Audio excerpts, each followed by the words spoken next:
So this is NEET quickcast direct NCERT से। मैंने ये खुद के नोट्स प्लस एनसीईआरटी कंबाइन करके बनाया है। यहाँ मोस्ट इंपॉर्टेंट टॉपिक्स कवर होंगी।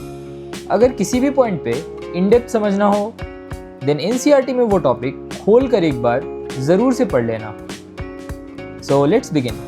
आज हम समझेंगे कैसे हर एक ब्रेथ एक्चुअली बॉडी को लाइफ देती है और कैसे ऑक्सीजन हर सेल तक पहुंचती है।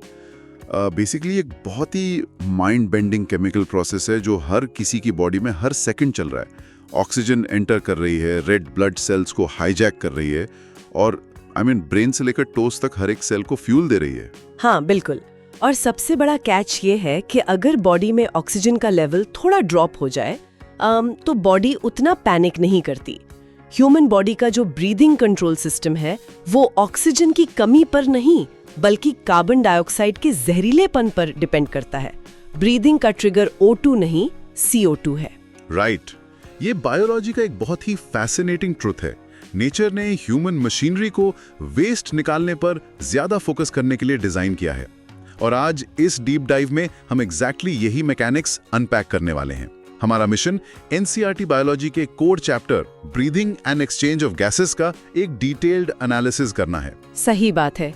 नीट प्रिपरेशन के पर्सपेक्टिव से ये टॉपिक सिर्फ हाई स्कोरिंग ही नहीं है बल्कि पूरी ह्यूमन फिजियोलॉजी का फाउंडेशन है।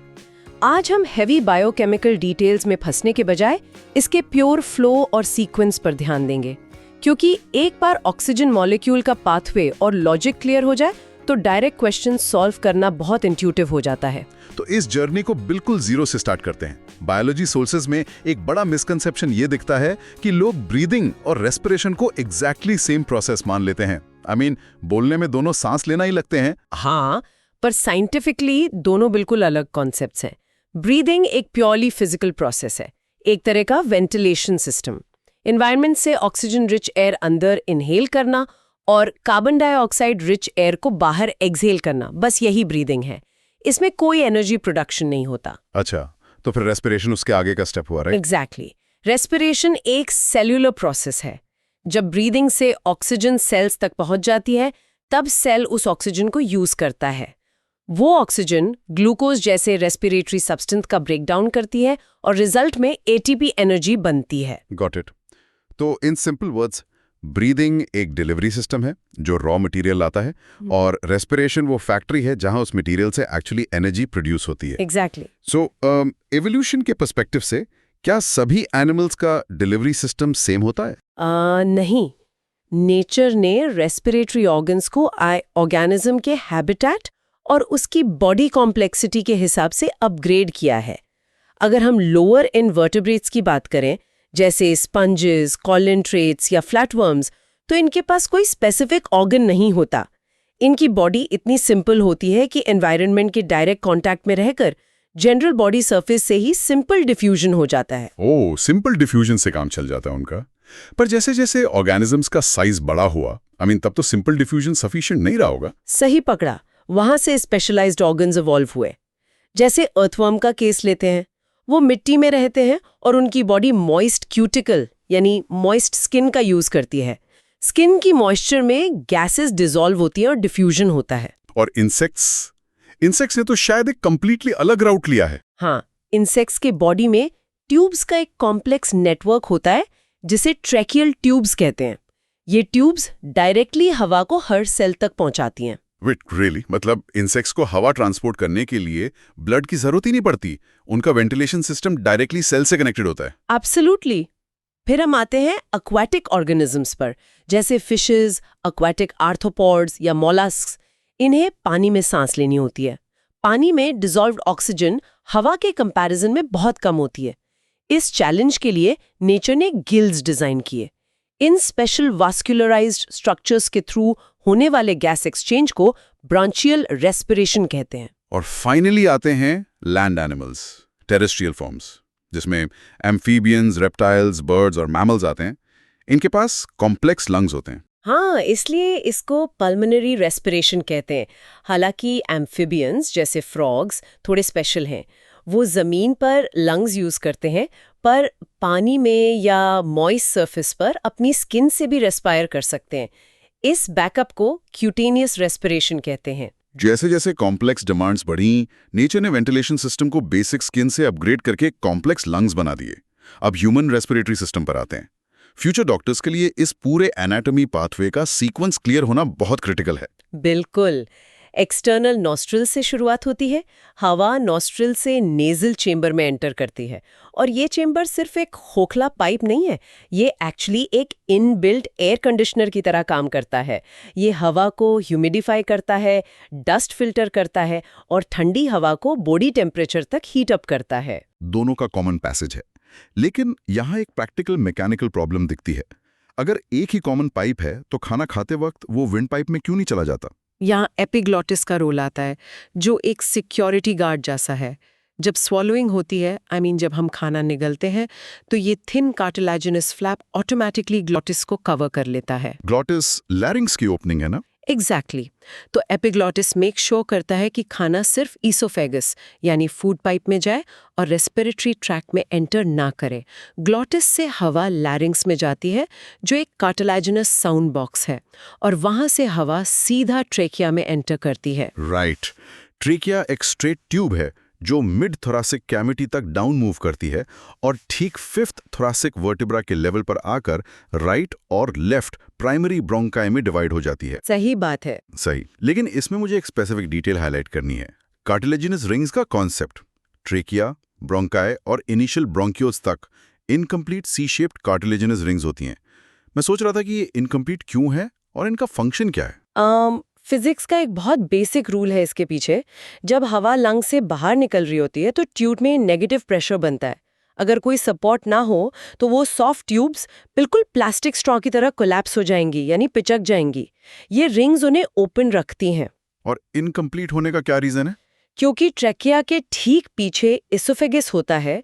जब बड़ा फूड पार्टिकल वहां से पास करता है तो उस ट्यूब को एक्सपेंड होने की जगह चाहिए। अगर वो रिंग्स कंप्लीट ओ शेप की होती तो खाना स्वॉलो करने में प्रॉब्लम आती। What a brilliant engineering marvel. फिर ब्रोंकाई आगे डिवाइड होकर ब्रोंक्यूल्स बनते हैं और उनके टर्मिनल एंड्स पर एल्वियोलाई होते हैं। हाँ, एल्वियोलाई बहुत ही थिन, इर्रेगुलर वॉल्ड और highly vascularised bag like structures होते हैं। देखने में ग्रेप्स के गुच्छों जैसे लगते हैं। यही वो एग्जैक्ट डेस्टिनेशन है जहां एक्चुअल गैस एक्सचेंज होता है। और ये पूरा ब्रांचिंग नेटवर्क ब्रोंकाई, ब्रोंक्यूल्स और एल्वियोलाई मिलकर लंग्स फॉर्म करते हैं। हमारे दोनों लंग्स एक डबल लेयर्ड मेम्ब्रेन के अंदर सेफली सील्ड होते हैं, जिसे प्लूरा कहते हैं। और इस मेम्ब्रेन की दोनों लेयर्स के बीच प्लूरल फ्लूइड होता है जो फ्रिक्शन रिड्यूस करने में हेल्प करता है जब लंग्स एक्सपैंड या कॉन्ट्रैक्ट करते हैं। पर मैकेनिज्म समझने के लिए सबसे क्रूशियल कॉन्सेप्ट है थोरासिक चेंबर का एनाटॉमी। लंग्स इस एयरटाइट चेंबर में बंद है। पीछे वर्टिब्रल कॉलम, आगे स्टर्नम, साइड्स में रिब्स और बेस पर एक डोम शेप्ड मसल डायफ्राग्राम, यानी पल्मोनरी वॉल्यूम में रिफ्लेक्ट होगा। बलून की एनालॉजी, बॉयल्स लॉ, प्रेशर और वॉल्यूम का इनवर्स रिलेशनशिप। अगर थोरेसिक वॉल्यूम बढ़ेगा तो इंट्रा पल्मोनरी प्रेशर डिक्रीज होगा। बिल्कुल। इसीलिए ब्रीदिंग में 2 फेज होते हैं। इंस्पिरेशन, जो एक एक्टिव प्रोसेस है। जब डिमांड आती है तो डायफ्राम कॉन्ट्रैक्ट होकर फ्लैट हो जाता है।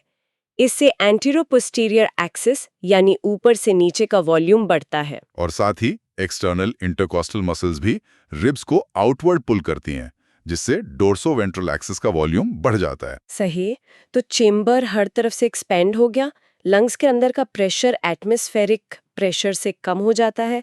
एक नेगेटिव प्रेशर वैक्यूम बनता है और हवा अंदर एल्वियोली तक रश कर जाती है। और एक्सपिरेशन इसका ठीक उल्टा, पैसिव प्रोसेस है। डायफ्राम और इंटरकॉस्टल मसल्स रिलैक्स करते हैं, डायफ्राम वापस डोम शेप में आता है, वॉल्यूम कम होता है, प्रेशर बढ़ता है और हवा बाहर। नॉर्मल ब्रीदिंग में यही होता है, पर फोर्सफुल एक्सपिरेशन के लिए इंटरनल इंटरकॉस्टल्स और एब्डोमिनल मसल्स यूज होती हैं। अब अगर वॉल्यूम्स की बात करें तो नीट एस्पिरेंस के लिए स्पायरोमीटर से नापी जाने वाली रेस्पिरेटरी वॉल्यूम्स बहुत जरूरी है। सबसे पहले टाइडल वॉल्यूम या टीवी। ये वो वॉल्यूम है जो नॉर्मल सांस में इनहेल या एक्सहेल होती है। एवरेज एडल्ट में अराउंड 500 ml होती है, मतलब हर नॉर्मल सांस में आधा लीटर हवा अंदर बाहर होती है। फिर आता है इंस्पिरेटरी रिजर्व वॉल्यूम या IRV। नॉर्मल सांस लेने के बाद जो एक्स्ट्रा हवा फोर्सफुली अंदर खींची जा सकती है, ये वॉल्यूम काफी बड़ी होती है, लगभग 2500 से 3000 ml के बीच। उसी तरह expiratory reserve volume ERV normal छोड़ने के बाद फोर्सफुल एक्सपिरेशन से निकाली गई एक्स्ट्रा हवा होती है, अराउंड 1000 से 1100 ml। लेकिन यहाँ एक क्वेश्चन अराइज होता है, अगर पूरी एब्डोमिनल ताकत लगाकर सांस बाहर छोड़ दें तो क्या लंग्स बिल्कुल पिचक जाते हैं? नहीं, और वहीं पर नेचर का एक बड़ा फेल सेफ सिस्टम काम आता है, रेजिड्यूअल वॉल्यूम या RV। फोर्सफुल एक्सपिरेशन के बाद भी लंग्स में हमेशा करीब 1100 से 1200 ml हवा ट्रैप रह जाती है। RV की वजह से एल्वियोडी कभी पूरी तरह एम्प्टी नहीं होते। ओह, इसलिए कॉन्टिन्यूस गैस एक्सचेंज चलता रहता है, यहाँ तक कि सांस बाहर निकलने और अगली सांस लेने के गैप में भी। ये समझना बहुत ज़रूरी था। और इन्हीं बेसिक वॉल्यूम्स को ऐड करके कैपेसिटीज निकालते हैं, जैसे फंक्शनल रेजिडुअल कैपेसिटी FRC, जो सिंपली ERV और RV का सम होती है। एग्जैक्टली। अब हवा एल्वियोलाई में भर चुकी है। अगला स्टेप है एक्सचेंज ऑफ गैसेस। ये प्योरली सिंपल डिफ्यूजन से होता है। परफ्यूम डिफ्यूजन एनालॉजी यहाँ परफेक्टली फिट होती है। हाई कॉन्सेंट्रेशन से लो कॉन्सेंट्रेशन की तरफ, यानी गैसेस हमेशा अपने हाई पार्शियल प्रेशर से लो पार्शियल प्रेशर की तरफ मूव करेंगी। डिफ्यूजन के मेन फैक्टर्स क्या होते हैं? 3 फैक्टर्स है। पहला, पार्शियल प्रेशर ग्रेडियंट। एल्वियोली में PO2 104 mmHg होता है और वहां आने वाले डीऑक्सीजनेटेड ब्लड में सिर्फ 40 mmHg। एक बड़ा क्लियर ग्रेडियंट मिल जाता है और ऑक्सीजन तुरंत ब्लड में डिफ्यूज हो जाती है। दूसरा फैक्टर क्या है? दूसरा है सॉल्युबिलिटी ऑफ गैसेस। NCERT में क्लियरली मेंशन्ड है कि CO2 की सॉल्युबिलिटी ऑक्सीजन के मुकाबले 20 से 25 गुना ज्यादा होती है। तो इसका फायदा CO2 को मिलता होगा? बिल्कुल। टिश्यूज से आने वाले ब्लड में PCO2 45 mmHg होता है और एल्वियोलाई में 40 mmHg।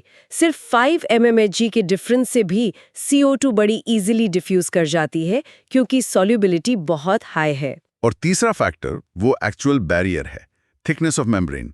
मेम्ब्रेन बेसिकली 3 लेयर्स से बनती है। एल्वियोलाई की extremely thin squamous epithelium, capillary की एंडोथेलियम और उनके बीच का बेसमेंट सब्सटेंस। पर सुनने में भले ही 3 लेयर्स लगती हों, इनका कंबाइंड थिकनेस 1 मिलीमीटर से भी कम होता है। यही वजह है कि गैस एक्सचेंज प्रैक्टिकली इंस्टेंट होता है। एक्सचेंज कंप्लीट होने के बाद ट्रांसपोर्ट ऑफ गैसेस का फेज शुरू होता है। अब ऑक्सीजन ब्लड में आ चुकी है।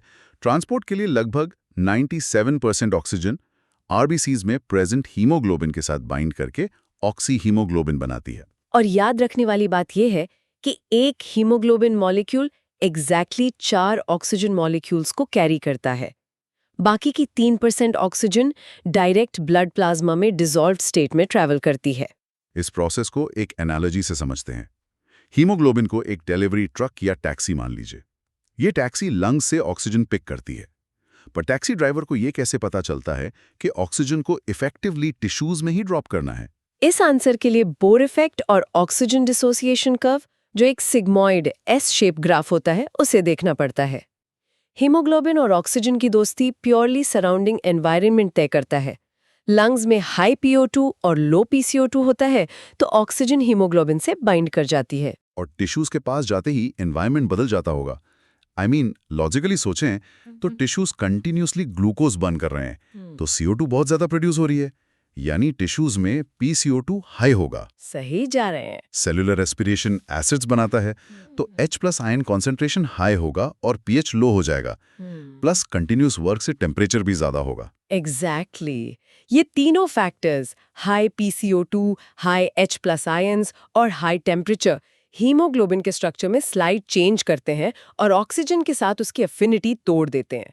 ये टैक्सी ड्राइवर को सिग्नल मिलता है कि ऑक्सीजन तुरंत बाहर किक आउट करनी है। वाह, टिश्यूज लिटरली खुद सिग्नल दे रहे हैं कि वेस्ट ज्यादा हो गया है, फ्रेश ऑक्सीजन दो।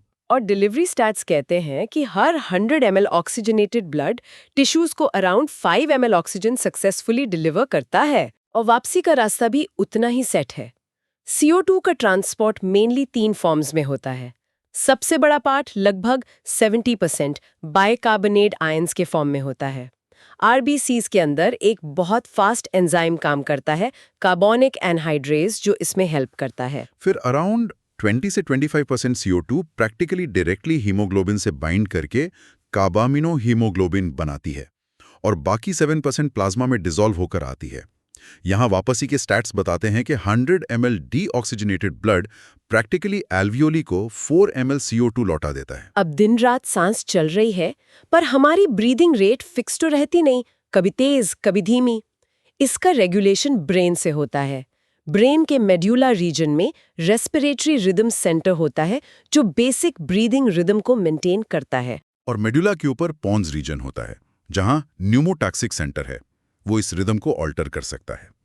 जैसे ब्रीदिंग फास्ट करनी हो तो वो इंस्पिरेशन का ड्यूरेशन सिंपली रिड्यूस कर देता है। लेकिन इस कंट्रोल सिस्टम का सबसे सरप्राइजिंग फैक्ट जो डीप डाइव की शुरुआत में पॉइंट आउट हुआ था, वो ये है कि मेडुला के बगल में जो कीमोसेंसिटिव एरिया है वो ऑक्सीजन चेंजेस को रिकॉग्नाइज ही नहीं करता। O2 का रोल रेगुलेट करने में बिल्कुल इनसिग्निफिकेंट है। यानी सांसों का कंट्रोल प्योरली CO2 और H+ आयंस का कॉन्सेंट्रेशन तय करता है। जैसे ही ब्लड में थोड़ा भी टॉक्सिक लेवल बढ़ता है, बॉडी तुरंत पैनिक करके एक्स्ट्रा हवा बाहर फेंकने लगती है। Exhaust driven design. बिल्कुल। और पैथोलॉजी तब शुरू होती है जब इस फाइनली ट्यून्ड सिस्टम में कोई डिसऑर्डर आता है। नीट सिलेबस में प्रैक्टिकली 3 मेन रेस्पिरेटरी डिसऑर्डर्स हैं। पहला, अस्थमा, जिसमें मेनली ब्रोंकाई और ब्रोंकियोल्स की इन्फ्लेमेशन हो जाती है, जिससे ब्रीदिंग में दिक्कत होती है और वीजिंग साउंड आती है। दूसरा डिसऑर्डर है एम्फिसीमा।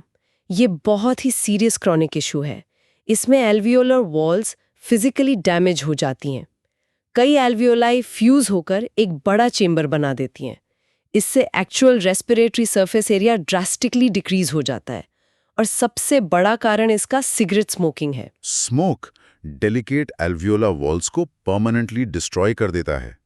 और तीसरी कैटेगरी एनवायरनमेंट बेस्ड है, ऑक्यूपेशनल रेस्पिरेटरी डिसऑर्डर्स। हाँ, ऐसी इंडस्ट्रीज जहां स्टोन ब्रेकिंग या ग्राइंडिंग का काम होता है, हवा में फाइन डस्ट उड़ती है। बॉडी का नेचुरल मैकेनिज्म इतनी ज्यादा डस्ट फिल्टर नहीं कर पाता। तो लॉन्ग टर्म एक्सपोजर से लंग्स में इन्फ्लेमेशन स्टार्ट हो जाता है और फाइब्रस टिश्यूज का एक्सेसिव ग्रोथ होता है, जिसे फाइब्रोसिस कहते हैं। ये बेसिकली इरिवर्सिबल लंग डैमेज है, इसलिए प्रोटेक्टिव मास्क कंपलसरी होने चाहिए वहां। सही बात है। अगर देखा जाए तो एनाटॉमी के पूरे स्ट्रक्चर से लेकर ब्रेन के स्ट्रिक्ट रेगुलेशन तक मैकेनिज्म मैथमेटिकली और फिजिकली फ्लॉलेस है। एकदम परफेक्ट क्लॉकवर्क की तरह। नीट एस्पिरेंट्स के लिए मैसेज यही है कि जब कॉन्सेप्ट्स का कॉजल सीक्वेंस क्लियर हो जाता है तो बायोलॉजी सिर्फ रटने का टेस्ट नहीं रहती। कंसिस्टेंट और एफिशिएंट पढ़ाई करना डेफिनेटली उन्हें ड्रीम मेडिकल कॉलेज की सीट तक ले जाएगा। बिल्कुल, इन डेप्थ लॉजिक पकड़ लेंगे तो क्वेश्चंस कभी गलत नहीं होंगे। चलिए इस डीप डाइव को एक माइंड बेंडिंग सिनारियो के साथ रैप अप करते हैं। एक सवाल पर सभी एस्पिरेंट्स लॉजिक लगाएं।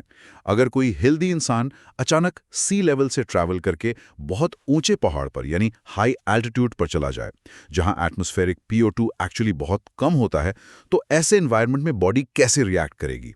उसके ब्रीथिंग रेट पर क्या असर पड़ेगा और उसके ब्लड की ऑक्सीजन बाइंडिंग कैपेबिलिटी में क्या शिफ्ट आएगा? ये एसेंशियली रियल लाइफ एप्लीकेशन का बेस्ट एग्जाम्पल है। इस एप्लीकेशन का लॉजिक कमेंट्स में जरूर डिस्कस होना चाहिए। देखते हैं कितने फ्यूचर डॉक्टर्स इस प्रॉब्लम का रूट कॉज प्रॉपर्ली एक्सप्लेन कर पाते हैं। Keep thinking critically, keep studying consistently and keep exploring the science inside you.